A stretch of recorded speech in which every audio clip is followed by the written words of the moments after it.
আজকে মা বোনেরা ফেসবুকে ঢুকে গেছেন, মা বোনেরা ইউটিউবে ঢুকে গেছেন, আজকে মা বোনেরা গান বাজনায় ঢুকে গেছেন, টিভির মধ্যে ঢুকে গেছেন।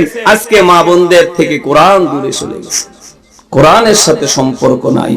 এই জন্য মা বোনেরা, মা তো ঠিক হইয়াছে কিন্তু খাজা মঈনুদ্দিন চিশতি আসে না, খাজা মঈনুদ্দিন চিশতি আসে না, বাইজিদ বুস্তামি আসে না, বড় বড় আল্লাহ ওয়ালা কোরআনে হাফেজ, কোরআন আলেম আসে না, মুহাদ্দিস আসে না। এই জন্য মা বোনেরা, যদি আপনারা ভালো হন, ইবাদত গুজার হন, তাহলে আপনাদের থেকে এমন বড় বড় আল্লাহর ওলি যুগে যুগে আসবে, যারা নাকি আল্লাহর দ্বীন ও ইসলাম জাতিকে সচক্ষে তাদেরকে দেখিয়ে দিবেন। আর অশ্লীল হয়ে চললেন না, অশ্লীল হয়ে চললেন না। যদি অশ্লীল হয়ে চলেন তাহলে আল্লাহ পাকের পক্ষ থেকে অভিশাপ, ফেরেশতাদের পক্ষ থেকে অভিশাপ, মানুষের পক্ষ থেকে অভিশাপ, ইমানদারের পক্ষ থেকে অভিশাপ। আপনি অভিশাপ নিয়ে দুনিয়াতে যাবেন, মৃত্যুবরণ করবেন, আপনি জাহান্নামের আসামি।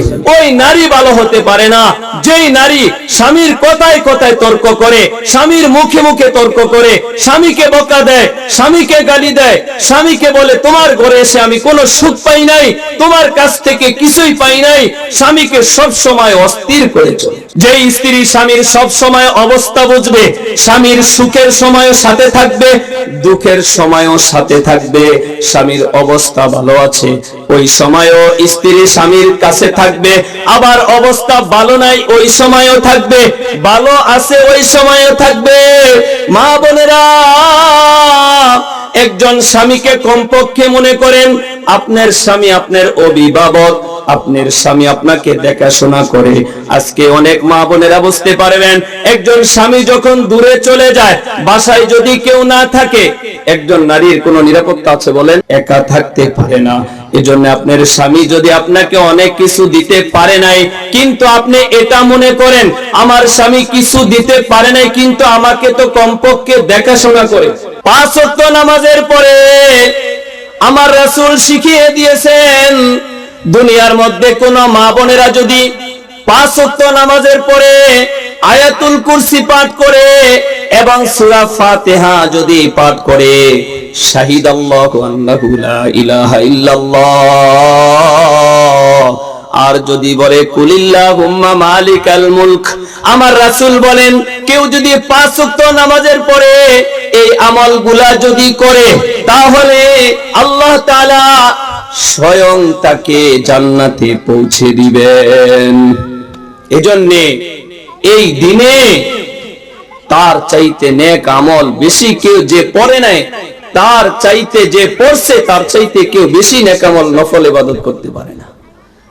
এজন্য আমার মা বোনদেরকে বলবো, গোমা নামাজের পরে যদি যখন আপনি ফজর নামাজ পড়বেন, নামাজের পরে কোরআনের সাথে সম্পর্ক লাগান, কোরআনের সাথে সম্পর্ক লাগায় দেন।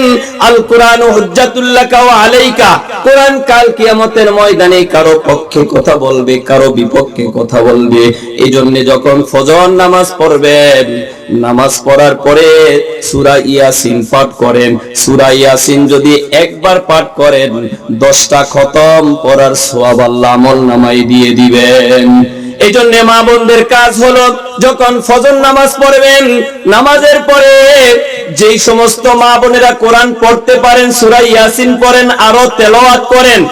আর যেই সমস্ত মা বোনেরা কোরআন পড়তে পারেন না, কিন্তু তারাও তো কোরআন থেকে বঞ্চিত না, আপনি তো সূরা ইখলাস পাঠ করতে পারেন।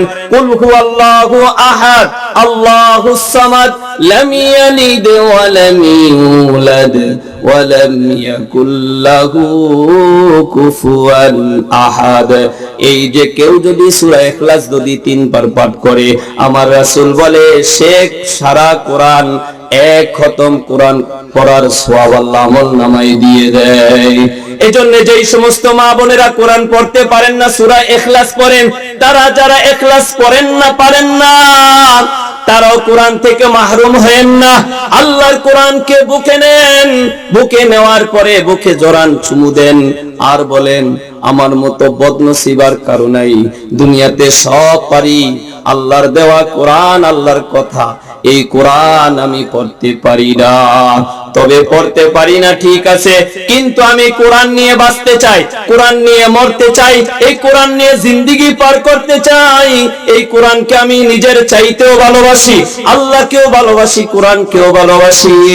যদি কোনো মা বোনেরা যদি কোরআনকে ধারণ করতে পারেন, আমি আল্লাহর কসম খেয়ে বলতে পারি, আল্লাহ তাআলা ওই আল্লাহর বান্দিকে কখনোই জাহান্নামে দিবে না। এজন্য মা বোনেরা, যদি আমার রাসূল বলেন 5 ওয়াক্ত নামাজের পরে যদি কেউ 10 বার বলে সুবহানাল্লাহ, 10 বার বলে আলহামদুলিল্লাহ, 10 বার যদি বলে আল্লাহু আকবার, আল্লাহ তাআলা ওই আল্লাহর বান্দা বান্দিকে সোজা আল্লাহ জান্নাতে প্রবেশ করায় দিবেন। এজন্য মা বোনেরা, এই নামাজটাকে সুন্দর করেন, নামাজ অনুযায়ী আমল করতে থাকেন। এজন্য সকালে আল্লাহর কোরআনের সাথে সম্পর্ক লাগান। আগে তো মা বোনেরা দেখা যায় কোরআন না পড়ে বের হতো না, বাড়ি বাড়ি কোরআন তেলাওয়াত হতো, কোরআন সারা মা বোনেরা কাজ শুরু করতেন না। আজকে ওই আমার মা বোনেরা কোথায় চলে গেল? আজকে মা বোনেরা ফেসবুকে ঢুকে গেছেন, মা বোনেরা ইউটিউবে ঢুকে গেছেন, আজকে মা বোনেরা গান বাজনায় ঢুকে গেছেন, টিভির মধ্যে ঢুকে গেছেন। আজকে মা বোনদের থেকে কোরআন দূরে চলে গেছে, কোরআনের সাথে সম্পর্ক নাই। এই জন্য মা বোনেরা, মা তো ঠিক হইয়াছে, কিন্তু খাজা মঈনুদ্দিন চিশতি আসে না, খাজা মঈনুদ্দিন চিশতি আসে না, বাইজিদ বুস্তামি আসে না, বড় বড় আল্লাহ ওয়ালা কোরআনে হাফেজ, কোরআন আলেম আসে না, মুহাদ্দিস আসে না। এই জন্য মা বোনেরা, যদি আপনারা ভালো হন, ইবাদত গুজার হন, তাহলে আপনাদের থেকে এমন বড় বড় আল্লাহর ওলি যুগে যুগে আসবে, যারা নাকি আল্লাহর দ্বীন ও ইসলাম জাতিকে সচক্ষে তাদেরকে দেখিয়ে দিবেন। এজন্য মা বোনদেরকে বলবো যে আপনারা আল্লাহর মুহাব্বতের বান্দি হতে চাইলে 1 নম্বরে আপনারা নামাজটাকে সুন্দর করেন, নামাজের পাবন্দি করেন মা বোনেরা। এজন্য মা যদি নামাজ না পড়েন, একটা গরুর জিন্দেগিও পার হয়, একটা গরুও তো খায়, একটা গরুও তো ঘুমায়, একটা গরুও তো বাচ্চা দেয়, এই গরুর দুধ আমরা খেয়ে উপকৃত হই। কিন্তু মা বোনেরা যদি নামাজটা না পড়েন, যদি আপনিও নামাজ না পড়েন, তাহলে আল্লাহ তো বলছে বালহুম আদল উলাইকা হুমুল গাফিলুন, যে আল্লাহর বান্দিরা নামাজ পড়ে না, ওরা তো একটা কুকুরের চাইতেও, একটা গরুর চাইতেও নিকৃষ্ট আল্লাহ বলছে। এজন্য আমার মা বোনদেরকে বলবো যে মা বোনেরা নামাজটাকে সহিশুদ্ধ ভাবে নামাজটা পড়েন, নিজেকেও নামাজ পড়েন, স্বামীকেও নামাজের কথা বলেন, মা বাবাকে নামাজের কথা বলেন, সন্তানকে নামাজের কথা বলেন, মেয়েকে নামাজের কথা বলেন, সন্তানের একটু তদারকি আপনারা করেন। সময়ের অল্প, এই জন্য এতটুকুই বললাম, নামাজটা সুন্দর করেন। 2 নম্বর, ওই নারীকে আল্লাহ তাআলা ভালোবাসেন যেই নারী হলো পর্দাশীল, যেই নারী হলো পর্দাশীল, যেই নারী গোপন রাখে, নিজেকে গোপন রাখে। আমার রাসূল বলেন আল মারআতু আওরাতুন ইযা খরাজাত ইস্তাশরাফাহা শাইতান। আজকে দুনিয়াতে অনেক মা বোনেরা আছেন, চলাফেরা করে খোলামেলা পছন্দ করে, তাদের সৌন্দর্য প্রকাশ করতে পছন্দ করে, কিন্তু আপনি নিজেকে দাবি করেন আপনি একজন মুসলমান নারী, কিন্তু আমার রাসূল বলেন নারী মানি হলো আওরা, নারী মানি হলো গোপন, নারী মানি হলো পর্দাশীল, নারী মানি হলো যে নিজেকে গোপনে ঘরের মধ্যে আবদ্ধ রাখে, ঘরের মধ্যে রাখে, গোপনে রাখে। কারণ আল্লাহ তাআলা নারীদেরকে এত সম্মান, এত আকর্ষণ, এত সুন্দর সুরত দিয়ে বানাইছেন, যার প্রতি মানুষের আকর্ষণ থাকে। এজন্য আমার রাসূল বলেন নারী মানি হলো পর্দা, যেই নারীটা শুধু মার্কেটে মার্কেটে দৌড়ায়, যেই নারীটা শুধু বাজারে বাজারে দৌড়ায়, যেই নারীটা শুধু এখানে সেখানে বেপরদা হয়ে, নির্লজ্জ হয়ে এখানে সেখানে ঘুরে গোমা, ওটা কোনো নারী না। আমার রাসূলের ভাষ্য অনুযায়ী ওটা কোনো নারী না, ওটা হলো একটা জাহান্নামের ইন্ধন হয়ে যাবে। এজন্য মা বোনদের 1 নম্বর আল্লাহ বলেন ওয়াকরনা ফি বুয়ুতিকুন্না ওয়ালা তাবাররাজনা তাবাররুজাল জাহিলিয়াতিল উলা। আল্লাহ তাআলা বলেন দুনিয়ার মুসলমান নারীদেরকে আল্লাহ বলেন, হে মুসলমান নারীরা, আমি তোমাদেরকে শ্রেষ্ঠ বানিয়েছি। ওয়ালাকাদ কাররামনা বানি আদম, আমি আল্লাহ তোমাদেরকে শ্রেষ্ঠ বানিয়েছি। কিন্তু হে মুসলমান আমার বান্দীরা, তোমরা যেই তো সম্মানিত, তোমাদের প্রতি আকর্ষণ আছে, এজন্য তোমাদেরকে আমি পর্দার বিধান দিলাম। তোমরা যেমন জাহিলিয়তের মেয়েরা যেমন তারা তাদের সৌন্দর্য প্রকাশ করে ছিঁড়া ফাড়া জামা পরে, তারা যেমন পর পুরুষের সামনে যায় এখানে সেখানে চলাফেরা করে, তোমরাও জাহিলিয়তের মেয়েদের মতো তোমরাও চলাফেরা কইরো না, তোমরা চলাফেরা কইরো না। তোমরা যদি বাহিরে যাওয়া লাগে, স্বামী বাসায় নাই, কেউ যদি বাজার করার নাই, কেউ যদি কাজ করার নাই, করো, তবে সমস্যা নাই, পর্দা করো, নিজেকে আবদ্ধ রাখো। ওলিয়াদরিবিনা বিখুমুরিহিন্না আলা জুয়ুবিহিন, যদি কাজ করতে চাও তাহলে তোমরা নিজেকে আবদ্ধ রাখো। বড় ডিলা ডোলা ওড়না, তোমরা ডিলা ডোলা কাপড় পরে নিজেকে গোপন করে এরপরে তোমরা কাজে রত হয়ে যাও। এজন্য মা বোনদেরকে আজকে দেখা যায় রঙে রঙের বোরকা পরে, যেই বোরকা পরলে পুরুষ আরো বেশি চায়, ডিলা ডোলা পোশাক পরে না, চাপা বোরকা পরে, যেই বোরকার দিকে আরো পুরুষের নজর বেশি যায়। আমার আল্লাহ তাআলা বলেন ওয়ালা ইউবদিনা জিনাতাহুন, যেই বোরকা পরার পরেও সৌন্দর্য ফুইটা ওঠে, ওটা কোনো বোরকা না, ওটা কোনো বোরকা না, ওটা আমার রাসূলের কোনো আদর্শ না, এটা ফাতেমার বোরকা না, এটা বিবি আসিয়ার বোরকা না, এটা আম্মা জান খাদিজা রাদিয়াল্লাহু তাআলা আনহার বোরকা না। এটা হলো একটা ফ্যাশন, এটা হলো একটা মডেল, এটা একটা ফ্যাশন ছাড়া আর কিছু না। এজন্য আমার মা বোনদেরকে বলবো গো মা, এমন বোরকা পরতে হবে যেই বোরকা পরলে আপনার সৌন্দর্য প্রকাশ পায় না। এজন্য মা, 2 নম্বর হলো যারা বোরকা পরেও জাহান্নামে যাবে, যেই সমস্ত মা বোনেরা বোরকা পরার পরেও পর পুরুষের সাথে মিলামিশা, পর পুরুষের সাথে ওঠা বসা, পর পুরুষের সাথে চলাফেরা করে। অনেক মা বোনেরা আছেন স্বামী থাকা সত্ত্বেও অবৈধভাবে হারাম ভাবে পরকীয়ায় লিপ্ত থাকে, পর পুরুষের সাথে লিপ্ত, মোবাইলে কথা বলে, এসএমএস এর মাধ্যমে কথা বলে। কেউ যদি এসএমএস এর মাধ্যমে কথা বলে, এটাও হলো জিনা। আল্লাহ তাআলা বলেন ওয়ালা তাকরাবুজ জিনা ইন্নাহু কানা ফাহিশা, আল্লাহ বলেন জিনার কাছেও তোমরা যেও না, কারণ জিনা এমন একটা কাজ যেটা হলো অশ্লীল, যেটা মানুষকে ধ্বংস করে দেয়, যেটা মানুষকে জাহান্নামের আসামি বানায় দেয়। এজন্য আমার মা বোনদের বলবো গো মা, এজন্য যারা বোরকা পরার পরেও পরপুরুষের সাথে চলাফেরা, পরপুরুষের সাথে ওঠা বসা, এটা বন্ধ করতে হবে। 3 নম্বর হলো মা বোনদের জন্য বোরকা পরার পরেও মা বোনদের চোখের হেফাজত করতে হবে। অনেক মা বোনেরা আছেন কয় বোরকা তো পরছি কিন্তু চোখ খোলা রাখছেন, এই চোখ দিয়ে পরপুরুষ সব তাকিয়ে তাকিয়ে দেখেন। বলেন বোরকা পরার পরেও পর্দার লঙ্ঘন হচ্ছে কিনা বলেন। এজন্য আমার মা বোনেরা, একজন মহিলা যদি পুরা শরীর দেখে নেয়, চক্ষু 2টা খোলা রাখে, ওই মা বোনদের চোখ দেখেও একজন পুরুষ আকৃষ্ট হতে পারে, তার প্রতি আকৃষ্ট হতে পারে। এজন্য আমার রাসূল বলেন এই চোখেরও পর্দা আছেন, চোখটাও ডেকে রাখলে সবচাইতে ভালো। এজন্য মা বোনদের নজরেও হেফাজত করতে হবে। আল্লাহ তাআলা বলেন নারীরও চোখের হেফাজত করতে হবে, পুরুষেরও চোখের হেফাজত করতে হবে। না পুরুষ খালি নারীদেরকে দেখবে। আল্লাহ রাসূল বলেন লানাল্লাহুন নাযিরা ওয়াল মানজুরা ইলাইহি, যারা তাকাবে, যার দিকে তাকাবে, দুজনেই আল্লাহ তাআলার অভিশপ্ত, পুরুষ এবং নারী। এজন্য আল্লাহ বলেন নারীদের জন্য পর্দা, পুরুষের জন্য পর্দা। এজন্য আমার মা বোনদেরকে বলবো গো মা, ঘরে থাকো, নিজের জিন্দেগিটাকে সাজাও, নিজের জিন্দেগিটাকে পরিবর্তন করো। এজন্য বোরকা পরেও জাহান্নামে যাবে যেই সমস্ত মা বোনেরা চোখের হেফাজত করে না।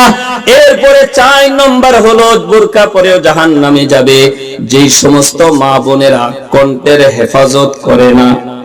কণ্ঠের আবার কিসের হেফাজত? আমার মা বোনদেরকে বলবো গো মা, একজন নারীর কণ্ঠের মধ্যেও পর্দা আছে, একজন নারীর আওয়াজকে ছোট করতে হবে, আওয়াজকে নিচু করতে হবে।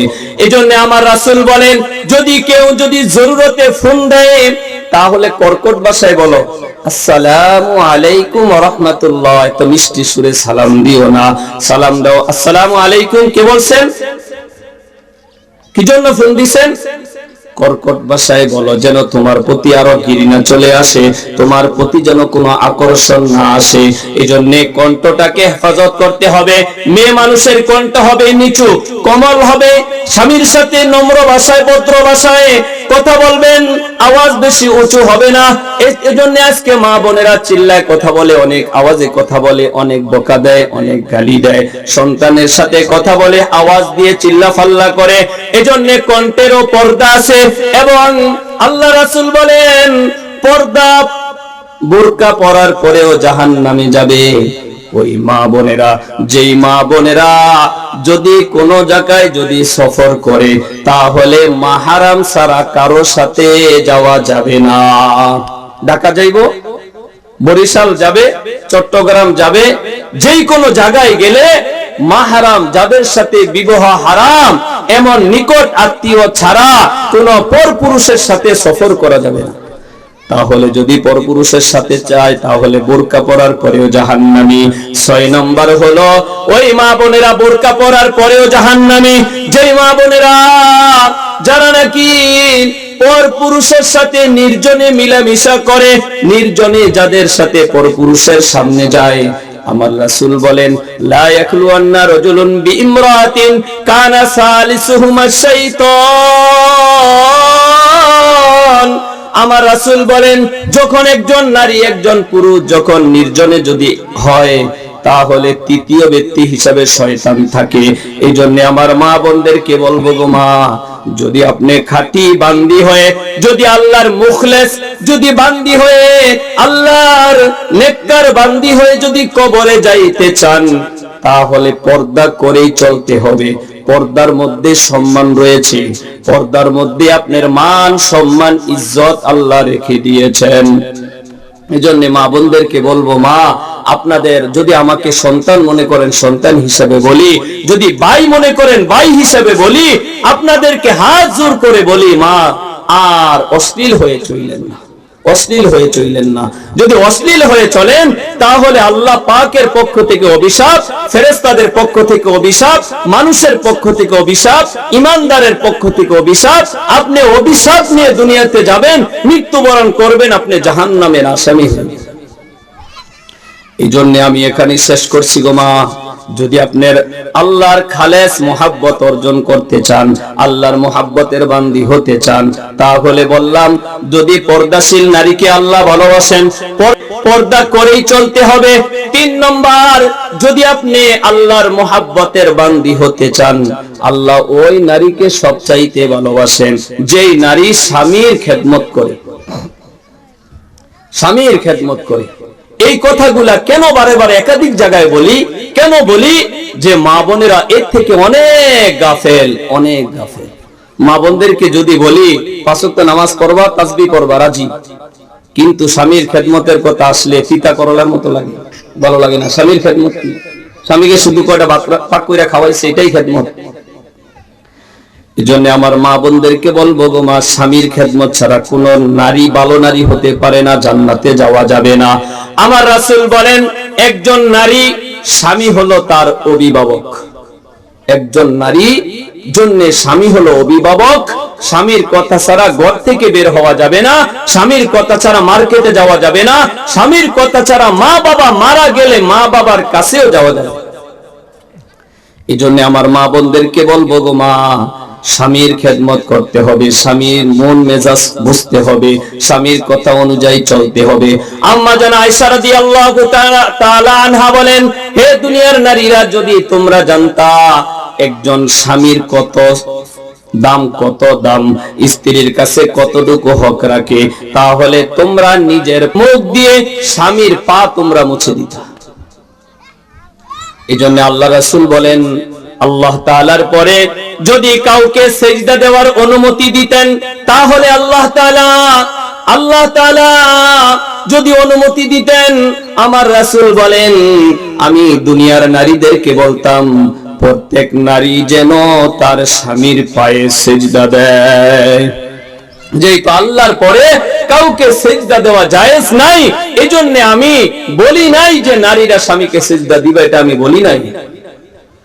এজন্য মা বোনদেরকে বলবো গো মা, স্বামীর খেদমত করা, স্বামীর কদর বোঝা, স্বামীর কথা বলা, স্বামী কাজ করে আসছে স্বামীর খেদমতে চলে যাওয়া।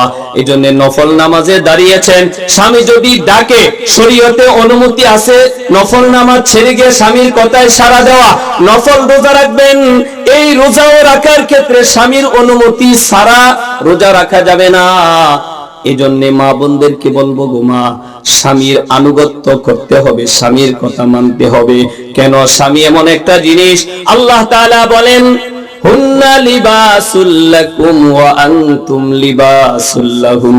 আল্লাহ তাআলা বলেন স্বামী হলো স্ত্রীর পোশাক, স্ত্রী হলো স্বামীর পোশাক। একজন আরেকজন ছাড়া চলতে পারে না, একজন আরেকজন ছাড়া শান্তি পায় না। একজন নারী দুনিয়ার সব পেয়েছেন, স্বামী ছাড়া জীবন সুন্দর করতে পারে না। একজন পুরুষ দুনিয়াতে সব আছেন, স্ত্রী ছাড়া তার জীবন পূর্ণ হয় না, শান্তি পায় না।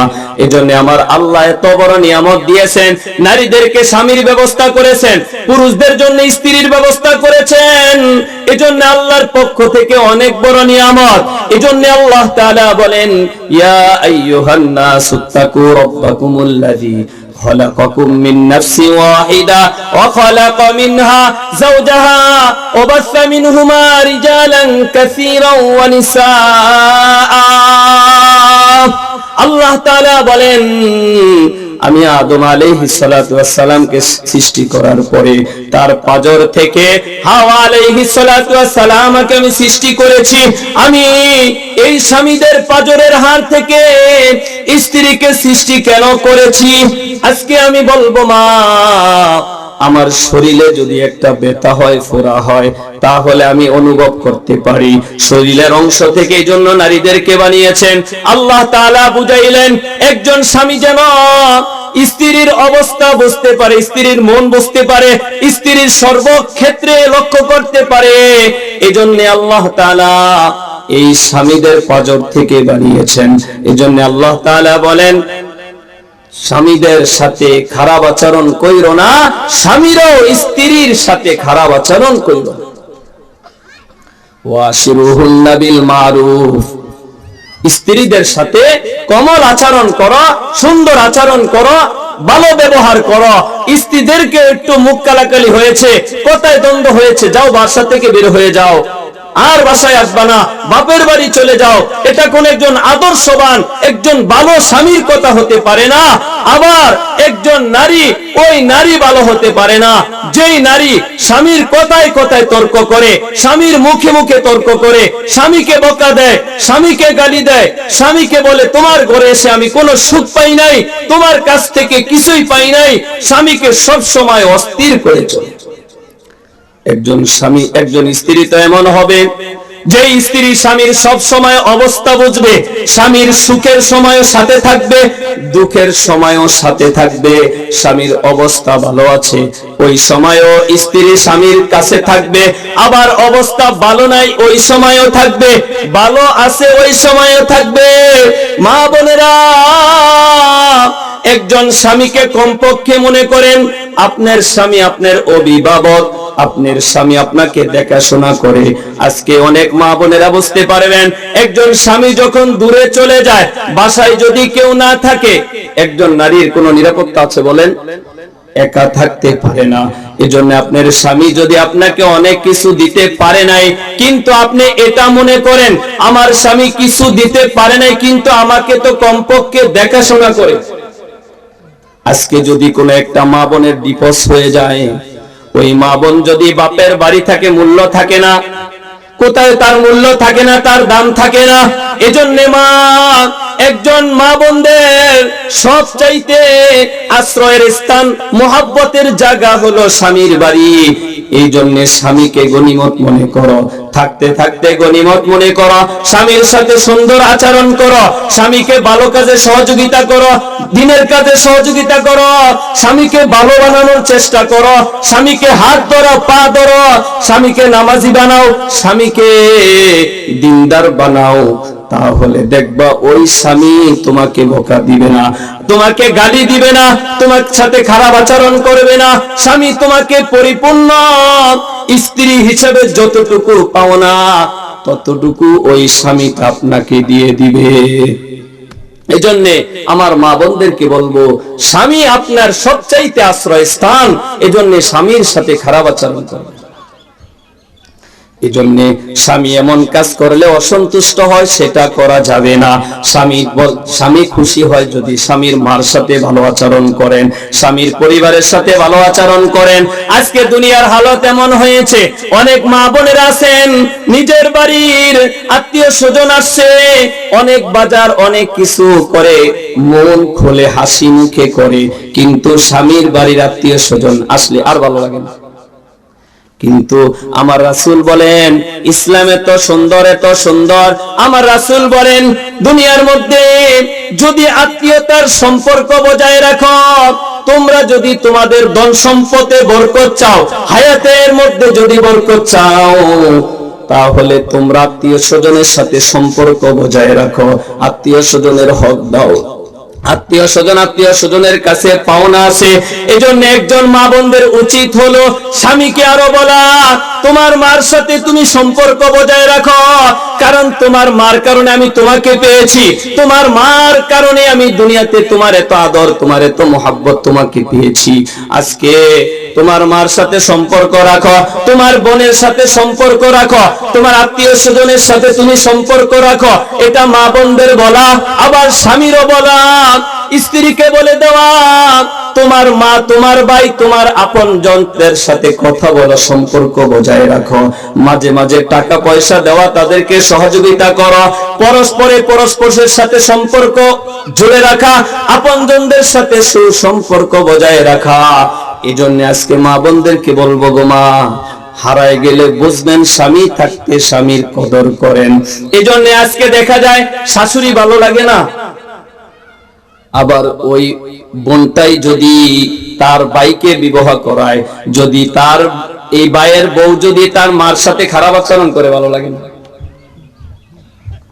তার ভালো লাগে না। তাহলে আপনি যার সাথে খারাপ আচরণ করেন সে তো একজনের মা, সে তো একজনের মা, কিনা বলেন? এই জন্য আপনার ভাই যদি আপনার মার সাথে খারাপ আচরণ করে, ভালো লাগে না, ভাইয়ের বউ যদি আপনার মার সাথে খারাপ আচরণ করেন, ভালো লাগে না। তাহলে বুঝতে হবে, আপনি যখন আপনার স্বামীর মার সাথে খারাপ আচরণ করেন, তারও ভালো লাগে না, তারও খারাপ লাগে। তার আত্মীয় স্বজনের সাথে সম্পর্ক না রাখলে তারও খারাপ লাগে। এই জন্য আমার মা বোনদেরকে বলবো, গো মা, আপনার স্বামী থাকতে স্বামীকে কদর করেন, স্বামীর আত্মীয় স্বজনের সাথে সুসম্পর্ক বজায় রাখেন। এই জন্য আমি আলোচনার শেষের দিকে যাচ্ছি। 3 নম্বর বললাম, যেই নারী স্বামীর খেদমত করে, স্বামীর কথা অনুযায়ী চলে, স্বামীর মন মেজাজ বুঝে, ওই নারীটাকে স্বয়ং আল্লাহ মোহাব্বত করে। 4 নম্বর বলবো, আল্লাহ তাআলা যেই নারী ধৈর্যশীল, ওই নারীকে আল্লাহ ভালোবাসে। এজন্য সুখে দুঃখে সর্বহালতে ধৈর্য ধারণ করা, ইন্নাল্লাহা মা'আস সাবিরিন, ধৈর্য ধারণকারী নারীর সাথে স্বয়ং আল্লাহ থাকে। এজন্য আমার মা বোনদেরকে বলবো, মা, যতটুকু কথা বলেছি